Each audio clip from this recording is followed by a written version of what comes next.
দর্শক, আমরা প্রথমেই কথা বলবো বেডা আক্তার বেডি উরফে ডান্ডা ছাড়া সান্ডা শাহবাগীদের একজন সর্দারের সাথে। আমি জানতে চাই কিসের দাবিতে আপনারা এই শাহবাগের মোড়ে তাণ্ডব শুরু করেছেন? আমরা স্বাধীনতা চাই, কিসের স্বাধীনতা? রাস্তাঘাটে চলাফেরার স্বাধীনতা চাই। লাইক আমি এখান থেকে ওইখানে হেঁটে যাব, কেউ যে আমাকে বোম মেরে উড়িয়ে দিবে না। আপনি কি আমার লাইফের নিরাপত্তার গ্যারান্টি দিতে পারবেন? আপনার লাইফের নিরাপত্তার গ্যারান্টি তো আমি দিতে পারবো, কিন্তু আপনি তখন এন থেকে উনি আইটা দেবেন আপনার গায়ের গন্ধে এইসব সাধারণ মানুষরা অসুস্থ হইব, অগজীবনের গ্যারান্টি দিব কেডা? সবাই শুধু বলে শাহবাগীদের শরীরে অনেক গন্ধ। আচ্ছা আপনিই বলেন, শাহবাগীদের শরীরে যদি অনেক গন্ধই থাকতো তাহলে আমাদের আশেপাশে কি কোনো মানুষ থাকতে পারতো? একটু ভালো করে চোখ মিলে দেখেন, আপনাকে আশেপাশে আমরা দুইজন ছাড়া কেউই নেই। অলরেডি শাহবাগী গায়ের গন্ধে এই জায়গা ছেড়ে সবাই পলাইছে। কই, আপনি তো গন্ধ পাচ্ছেন না? নাকের ভিতর 1 কেজি তুলা ঢুকাইছি, তাও গন্ধের ঠেলায় টিকতে পারতাছি না।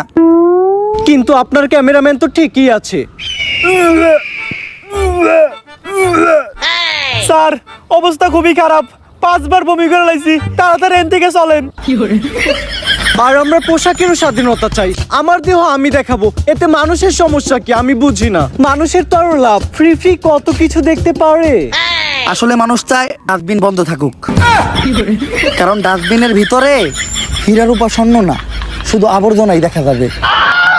আমি বুঝি না সবাই কেন শাহবাগীদের এত ছোট করে কথা বলে। আমরা শাহবাগীরা কি মানুষ না? হ, শাহবাগীরাও মানুষ। কলা গাছও একটা গাছ, তেলাপোকাও একটা পাখি, আর ডাইলো একটা তরকারি। তুমি কে, আমি কে? এই, আমার ক্যামেরাম্যানের কি হইলো? এই কি হইলো তোর? এই ভাই, কেউ আহেন, কেউ আমার ক্যামেরাম্যানটা ধরেন। ও শাহবাগী গায়ের গন্ধে অসুস্থ হয়ে গেছে, তাড়াতাড়ি ওরা হাসপাতালে নিয়ে যেতে হইব। মনে হয় না ওরা আমরা বাঁচাইতে পারবো। ব্রেকিং নিউজ, শাহবাগীদের গায়ের গন্ধ সহ্য করতে না পেরে মারা গেল একজন ক্যামেরাম্যান, যার কারণে বাংলাদেশের সমগ্র শাহবাগীদের বিরুদ্ধে হয়ে গেল এক ভয়ঙ্কর মামলা।